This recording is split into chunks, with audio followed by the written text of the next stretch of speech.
On another matter, the historic Liberation Day announcement last week by President Trump made it very clear that the era of American economic surrender is over.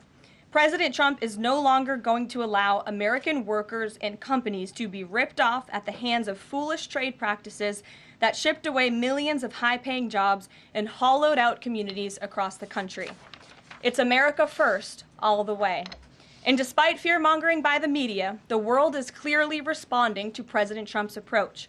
Just yesterday, President Trump held a bilateral meeting with Israeli Prime Minister Benjamin Netanyahu here at the White House. The Prime Minister pledged to immediately eliminate America's trade deficit with Israel and remove their trade barriers. Israel's proactive approach should serve as a model for the rest of the world.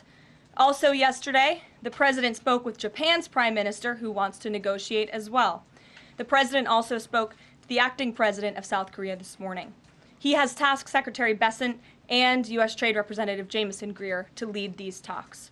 In total, since the Liberation Day announcement, nearly 70 countries have already reached out to the President to begin a negotiation.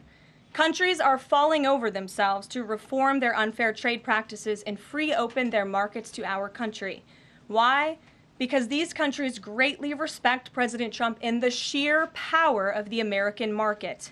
These countries realize they've gotten filthy rich over the past few decades by imposing substantial tariffs on American-made products and ridiculous non-monetary barriers to block out American industry. The jig is up.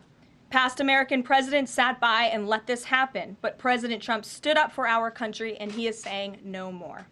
The president's message has been simple and consistent from the beginning. To countries around the world, bring us your best offers, and he will listen. Deals will only be made if they benefit American workers and address our nation's crippling trade deficits. America does not need other countries as much as other countries need us, and President Trump knows this. He's going to use the leverage of our markets and our country to the advantage of the people he was sworn in to represent. On the other hand, countries like China, who have chosen to retaliate and try to double down on their mistreatment of American workers, are making a mistake. President Trump has a spine of steel, and he will not break, and America will not break under his leadership. He is guided by a firm belief that America must be able to produce essential goods for our own people and export them to the rest of the world. A strong America cannot be solely dependent on foreign countries for our food, medicines, and critical minerals.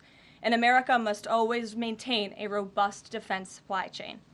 Reprioritizing and strengthening our manufacturing industry are essential national and economic security issues of the utmost importance to President Trump. By focusing on supercharging the onshoring of American manufacturing, the President is already delivering on his promise to usher in an economic golden age for our country.